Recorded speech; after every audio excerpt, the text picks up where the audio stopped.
Hi everyone, welcome back to Tatsplaining Politics. Hello, Mr. Mark Phibbs, how are you doing? Hi, darling. Well, thank you. How are you? I'm doing great. Just, heading around, hearing horrible news from the internet every so days about the state of the world, but aside from that, I'm doing okay. So it's nice to be back on here to chat with you again after a 2 week kind of break. It feels now that we've switched to doing bi-weekly. It feels like there's not as much time that we see each other. No, that's true. That's true. And given you're in Canberra and I'm in Hong Kong, we are not seeing each other for a few weeks till you come back to Sydney. But today we're going to have an exciting episode or interesting episode. We're going to first look at Sudan and some of the terrible atrocities happening there. We're going to look at the latest implications of Prince Andrew and losing his title. And then we're going to look at the latest issues in terms of climate change, a few things, the terrible impact of the hurricane in Jamaica. We're going to look at the fact that the Nationals are going to drop their net zero target for 2050 and the latest climate report from Australia to end up the podcast. So it'll be very interesting. So should we start with Sudan? Yeah, definitely. Let's get into it. So, a little bit of background context for those who don't know. Sudan has typically had a long history of civil war. I think the previous civil war that they had going on ended in the 2000s. Then there was a period of unrest where hundreds of thousands of people were killed by the leaders at the time. Rapid Support Forces, they're a paramilitary group which are incredibly dangerous.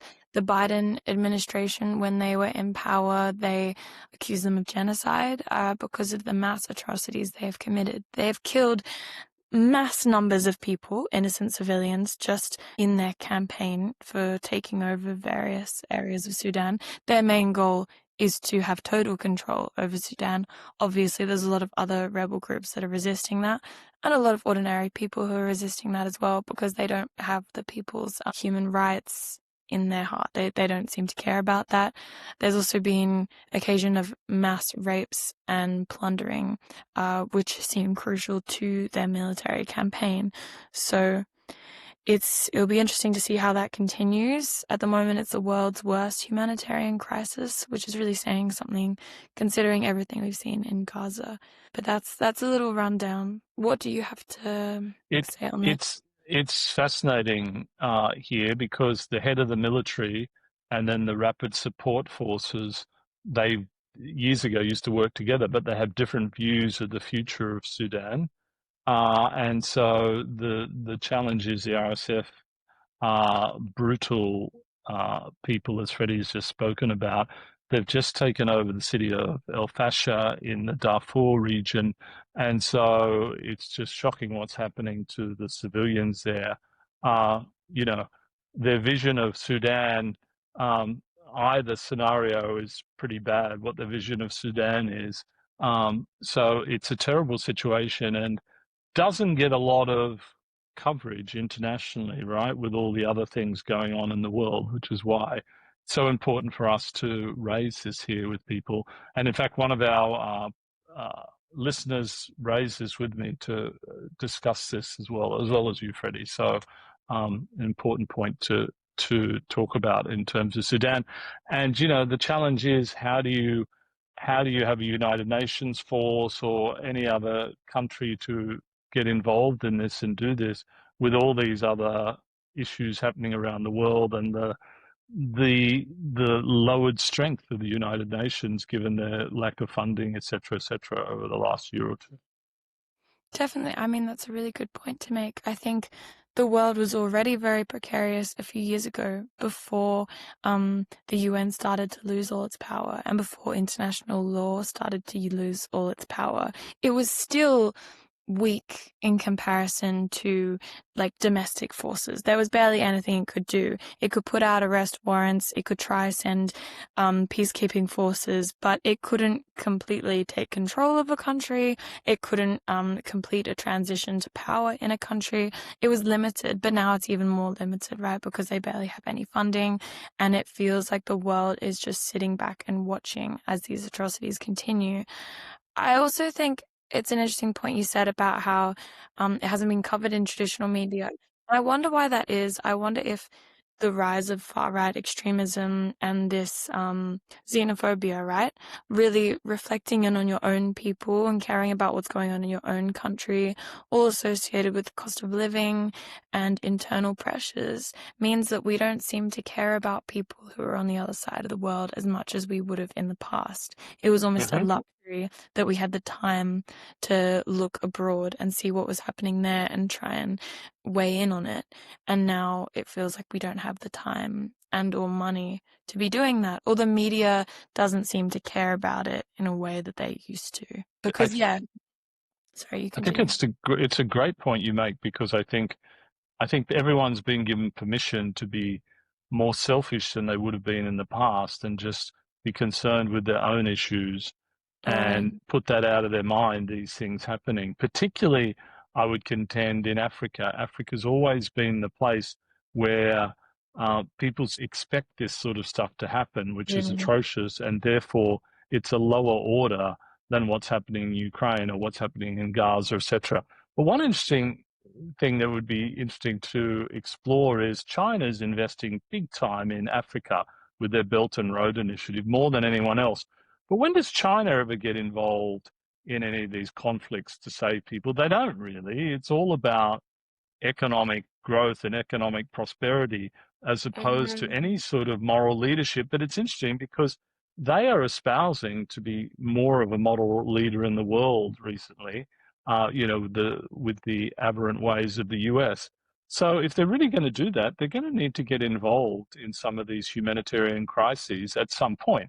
If they truly are going to be a world leader, or whether it's just window dressing, who knows? I don't know what you think about that. I think this is a whole other point, and I will definitely go into it a little bit, but maybe we can even save more of this for another episode so we can get through all the topics we have to say. But yeah, I think that this is a really important point. I think that your idea of what a world leader is, unfortunately, I don't think that really exists anymore. I think that when the US was the world leader, the hegemon, the great power, I think that they assumed this responsibility of some kind of global police force, and maybe in some ways they were trying to benefit the rest of the world and try and, help human rights across the world. I also think a lot of it was to their own benefit, by securing peace in countries that are on the other side of the world to you. It does secure peace in your own country. Um, just that process of if people are happier, they'll be less willing to start civil war, less willing to start conflict. It won't affect supply chains. It won't affect terrorism, etc. So, the US had a policy of trying to maintain peace in order to really help themselves as well as helping the world. But now I feel China understands that peace maybe is not realistic. And so instead of trying to protect people's livelihoods, I think they're just trying to protect industry and their economy. And I don't know if Sudan is crucial to Chinese economy. I don't think that the RSF is powerful enough for China to feel threatened by them. So it's simply something that's going on in another part of the world that they do not need to interact with. China will Mm. have the power regardless of whether they help out on a humanitarian front because they have the economic power. And in the world that we live in, unfortunately, I think that's all that matters. Yeah, very true. So, yeah, we may explore that in a future episode if people are interested in it, because it is an interesting thought that's Definitely. happening. So, I don't think Sudan's going to be resolved anytime soon. As you pointed out, Freddie, it's been going on for years. And it seems that people just want to try and rule in their own right. I mean, it seems Mhm. very unintelligible to me because clearly there's big forces on both sides. You would think you'd come to some sort of compromise scenario here if you were intelligent, but that's not the way things are. I mean, I suppose that's what's happened when you get rid of the rules-based order, right? When you get rid of a scenario where, because I don't think democracy is innate to like humanity. I don't think we are born willing to sort things out through a democratic way. I think we like to fight. So democracy is this brilliant thing that we came up with in order to bypass all the fighting and bypass all the violence. But I think, unfortunately, if you don't have the right institutions and you don't have the right people willing to push democracy, then you end up in a situation where it becomes civil war and it becomes almost tribal groups and paramilitary groups fighting against each other with mass murders of innocent civilians as a consequence of that. And that's kind Agreed. of the world seems to be reverting to, it feels, at this moment in time. Yeah, that's true. And then the analogy here is the EU, how that stopped any wars happening in Europe up until, Russia invading Ukraine, Exactly. for since the Second World War. That institution and that rule of law has played its part, right? So it's just an analogy of that.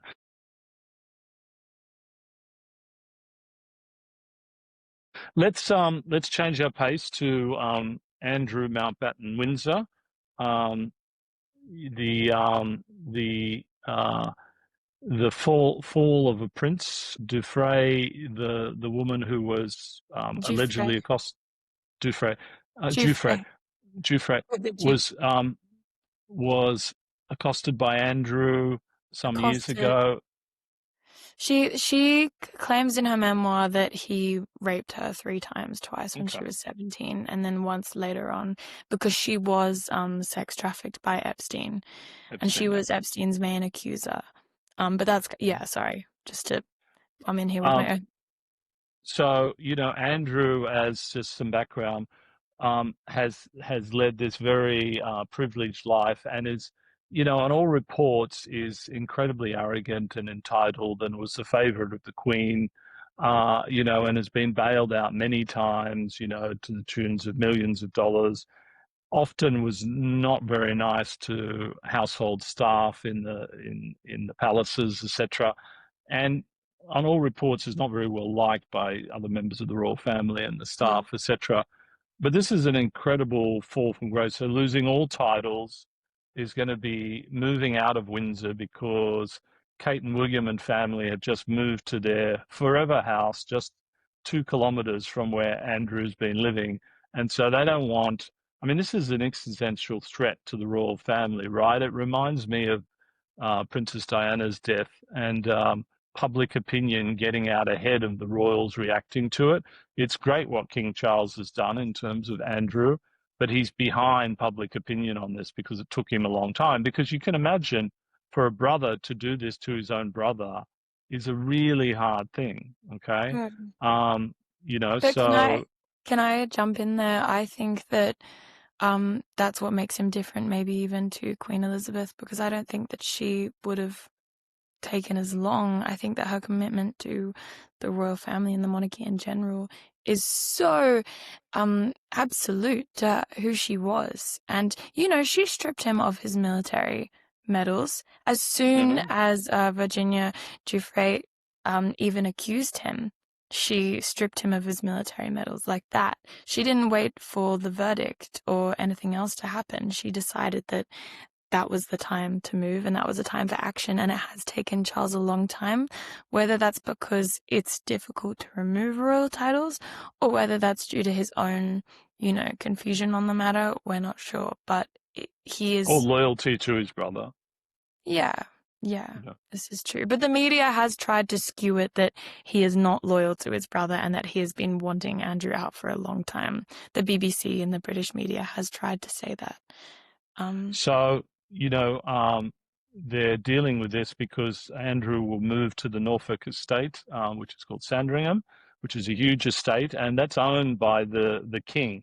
And in fact, it was bought to put Edward VII there to deal with another problem in the past with the royal family. So it's become the place where you send problem children of the royal family, right, to out of sight, out of mind. It's a huge estate. Andrew will be given a place there. He'll get support from the king, but no public yeah, apparently the supporting. king will be funding him still, Yeah, he his will. He will. livelihood and his rent, which doesn't feel like he's really alienating him from family life at all. I mean, I think we have to remember this is a man who very incredibly likely has raped a child Mhm. multiple times, at least one child. And that's really horrific. And I think it does poke a lot of holes in the idea of the monarchy, because the idea of the monarchy rests upon this age-old tradition that they are some higher form of being, right? Who deserves to be in a place of power and deserves to direct the people who live under them to a better life or a better way of living. But if one of those people is doing such horrific, disgusting things, it really makes you think, are any of these people in the royal family worthy of the position that they're in? It's, I understand why they're scared, because they should be. Well, I think, look, it raises that quick. That's why you've got to, it's having a bad apple in the barrel. You've got to get rid of that bad apple or infect the whole barrel. And that's clearly the thinking of the royal family here. The advantage of Norfolk, where Sandringham is it's rather isolated, 160 kilometers or something from Windsor. It's owned by the king, so nobody can complain about taxpayers funding Andrew. You But know, where he's does going to the lead. king get his money from? He's one of the wealthiest people in the UK Where did he through get it from? all his land holdings throughout Yeah, the where did UK. that come from? History, darling, history. From the people. From the So people. the question is, so you're right. I mean, he's supposedly Andrew has lots of friends in the Middle East, been offered a palace in Abu Dhabi, etc., etc. That's also an alternative, right? The question is, I don't think this is really going to go away. Now that Andrew doesn't have protection of royal titles, he may well be subpoenaed to appear in the US. And who knows how bad this could get for him? He might end up in jail or wherever. So incredibly damaging to Andrew, of course, and the royal family. And, it'll be fascinating to see where this goes. And, you know, you think about the human cost of all this on the victim's case side, and as well as to the royal family and stuff. It's pretty sad and tragic. I mean, it definitely is. And this is a little bit more of a conspiracy theory opinion I have. I think I've decided I'm going to start clarifying that before I say some of my more um radical, I suppose, opinions. So then people who are listening understand that I don't truly believe this, but it could be a reality or it could not. So this is a little bit of a theory, but I know that Virginia Giuffre did come out a few times on social media and said that she is in no way suicidal. She made all these statements about, wait, I'm gonna cut this part out. I just need to see. How did she die? Because I'm pretty sure people said that she committed suicide. She did commit suicide, yeah? Okay, That's yeah, what the okay. Australian Well, authorities okay, said. let me check. In Australia, in Western Australia. Okay. So all of this information came out from Virginia before she died, and she said, I am in no way suicidal. If I die, people should look into that and people should ask questions. And this is tradition. A lot of celebrities or people who are very controversial in public opinion have done this recently. And then, yeah, she did seem to die by suicide. So again, that's a very messy situation there. We don't know what truly happened. But I guess this is my reminder to question what's happening out there, question what you hear, question what the media is telling you, question even what we are telling you, and go, how did she really die? And what are the results of this case going to be? Because obviously Epstein and Prince Andrew, some of the most powerful people in the world, and the people who are on the side of Prince Andrew don't want to see that information get out and don't want to see him put away in jail. So it's a True. interesting thing to It kind of pay is. It is. attention to, I It would say. is an interesting conspiracy theory. I haven't heard her brother or siblings mention that at all. And for that to be true, Australian authorities would have to go along with that because she died of suicide in Australia, and that was certified by the coroner in Western Australia. So if your theory is correct, all those people would have to be going along with it, which I find hard to imagine would be the case. Okay. Yes. Well, it's just an interesting thing. It's happened a few other times, so just something to keep in mind. But Anyway, this has all come to pass because her book has been released, yeah, obviously after posthumously. her death. and so all this is in the book. So yeah, tragic um, situation, and the response from the royal family was, I think, very good from a communications point of view, saying, we're thinking about the victims, and our concern is for the victims, and so it's very good because Camilla actually works with female victims of domestic violence, etc., and violence, sexual violence. So I think from what I read, she was a big proponent of Charles to take action on this as well, because how could she be leading such a cause? The other interesting aside here is Eugenie and Beatrice, how they handle this, because they still have their princess titles. And how do they handle it, right? Because just think from a human point of view, this is their parents. Do they break off relations with them, or they just go dark in terms of coverage, etc.? Do they still go to the Royal Christmas at Sandringham? Who knows? So it's very difficult for them as well, you can imagine, from a human point of view. Yeah, but I feel like you're even saying it still from a royal responsibility point of view, like really from the human point of view.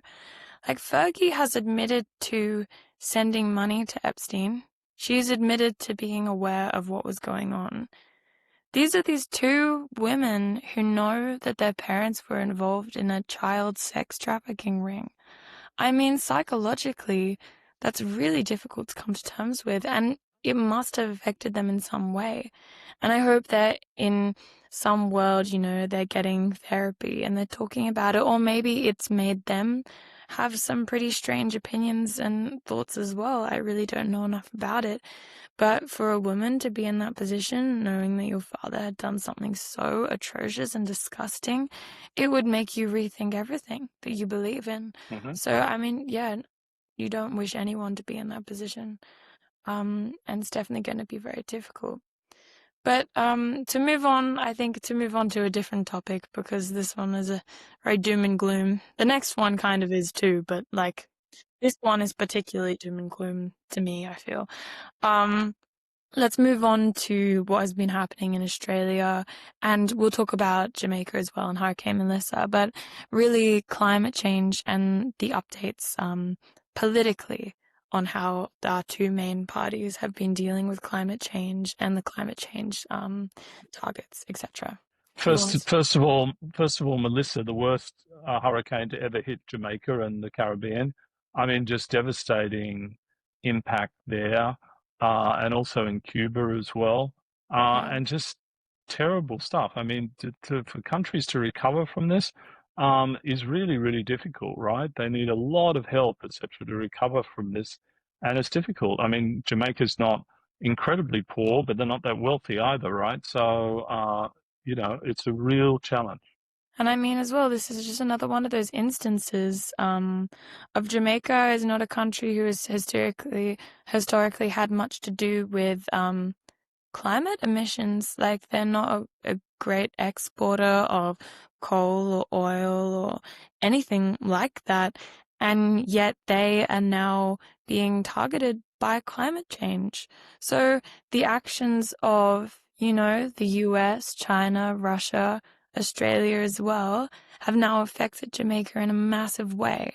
And these people have just gone about their lives, and now the effects of something that's completely out of their control have, destroyed livelihoods. So I think it's a terrifying position to be in. I think it was a Category 5 hurricane. The last really atrocious one that hit Jamaica was a Category 3. This was said to be one of the worst storms to ever go through the region, let alone just the country, but one of the worst storms we've ever seen. So obviously praying for everyone there and hoping, the community will band together and find some way to restore their livelihoods in that way. But it's difficult when you don't have, aid from other countries, or if you don't have anyone even working towards fixing climate change. It just all gets a bit depressing. It's very true. So on the back of that, you have the clowns in the National Party having their conference recently, saying they're walking away from their net zero target by 2050. So more chaos in the coalition. You've got Barnaby Joyce not attending the meetings because he wasn't in favour of net zero, but there's issues beyond net zero with him because he's thinking of joining One Nation.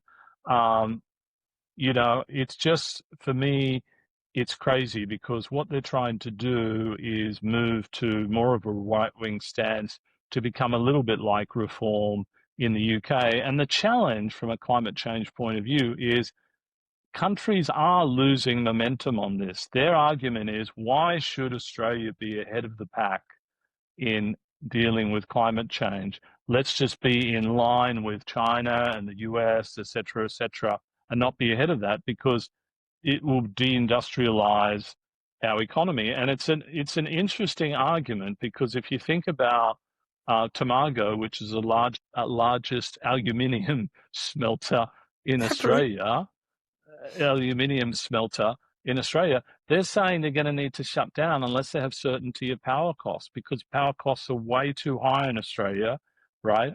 In the next few years. So that Tomago smelter is 4% of our emissions as a country, or they use 4% of the energy of the country. So it's very, very significant. And of course, you don't want the country to completely deindustrialize. That would be crazy when that industry would go offshore to China.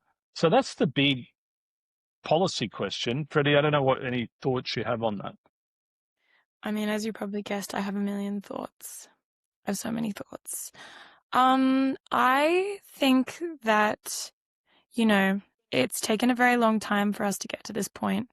Australians, they say that we are ahead of the curve. We are not. That is based on per capita, so that's per person. Australia, as I'm sure all of you listening know, has a very small population compared to the rest of these countries we're talking about. So actually, per person, we do have very high emissions still. We do. And I'm going to ask you again another question. Listeners, are we really comparing ourselves to what the administrations of the US and China are doing right now? You think that the leadership we have is the same as the leadership that they have over there? And also, it's all well and good to ask these questions about protecting one industry in our country when the national climate risk assessment that the government orchestrated, so they put a lot of money into it, got a lot of scientists, experts in their fields, expert academics in their fields to do this risk assessment on how it would affect Australia, not how climate change would affect Jamaica, not how it would affect the rest of the world. Purely from a selfish point of view, how would it affect Australians? And if you read what they found out, it's really horrific, actually. So some of the statistics that I have, just a few, feel free to take a look at the risk assessment because it's really quite interesting, but quite horrifying as well, is that more than 1 million Australians will be exposed to rising sea levels by 2060, more than 1 million, as in they will have to move and relocate. That's a big percentage of our country. By 2050, the cost of disasters that are created by climate change, so worsened hurricanes, worsened flooding, worsened bushfires, all of that is expected to cost over $40 billion to the Australian economy. 40 billion, which is obviously a massive amount. And that's the lowest amount that it will cost. That's the minimum cost of climate change on our country. And then you're also going to look at it like there's going to be severe threats to water security. Food prices are going to go up, up, up to unprecedented levels. And there's going to be a 400% increase in heat-related deaths. If you look back to some of the heat waves that have been happening in Sydney and across the country, recently there's been a lot of elderly people struggling with the heat and unfortunately dying and overtaking hospital rooms. And this is going to increase by 400%. So I think we're at the point where it's not the time to be like children in the playground and to be arguing about whether climate change is real or not. I think that it's time to decide, do you believe in it or do you not?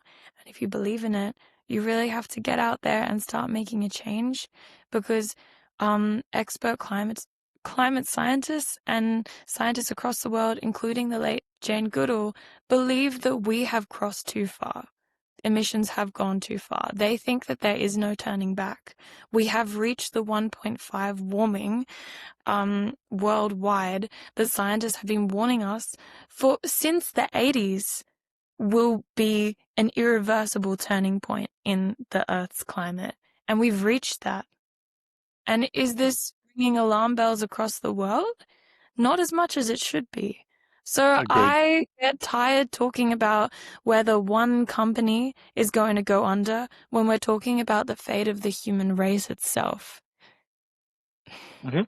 No, no, I agree, Freddie. I mean, I think the majority of Australians agree with that. We need to go as fast as we possibly can to renewables. We need to investigate over time these small nuclear reactors, etc., in order to provide the level of power that AI and these aluminium plants require. Okay, and we need to give assistance in the meantime to help with this transition. I think the stance of the National Party comes from a point of fear. In the past, that's how they've won elections, etc. And the sad thing is, it's the tail wagging the dog again with the coalition because the Nationals are actually rather small, 4% of votes, etc. And the Liberal Party is larger than that, significantly larger, like 20% or something. But, you know, this is a big threat to Susan Lee, the current leader. But I just think the coalition is making themselves even more relevant because I don't see a full right wing party taking Irrelevant. off, Yeah. irrelevant, taking off in Australia because of our compulsory voting. I think it's a very different scenario to the UK. But I just feel like it's a waste of time with so many issues in the world. You know, it'd be nice if people get on with things and just work on the things that are going to be impactful rather than trying to take us back to the 1950s.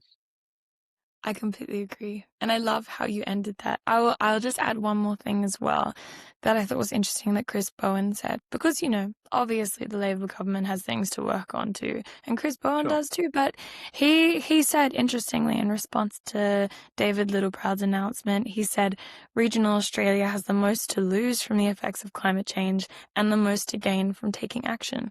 And that's really true. I mean, you look at the cities, you look at like the wealth balance, and you look at regional Australia and suburban Australia and think that climate change is going to affect everyone, but it's going to disproportionately affect regional Australia.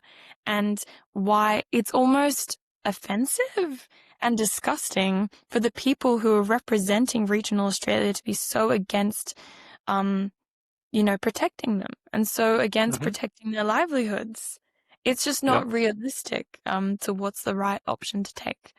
But yeah, But you know, they like these climate wars, right? I mean, the tragic thing happening I was reading about in the country today, anyone who's putting wind farms on their farms, they're being ostracized by their local communities. Their kids are being bullied in school and that sort of thing because of people feel like that's an evil thing. This is what this whole climate wars has done. It's a bizarre scenario of it what's is going on. bizarre because any of you like listening as well, if you think that wind farms are evil, why? It's not affecting you. Like you're not having the wind farms on your land. Does it really affect you if someone else is doing that with their money? I know this is a strange thing to be getting mad about. There's so many other things going on. But I That's think true. that's almost a good close to our episode today. Maybe you guys take some time, go on a walk, connect with nature again, because there's a lot happening in the world right now. And I think we got to stick together. Got to have some hope every now and again, I would say. I don't know what you want to add to that. No, it's a great way to finish. Great chatting with you, Freddie, and Chat thank you with for you as well. listening. And we'll speak soon. Bye.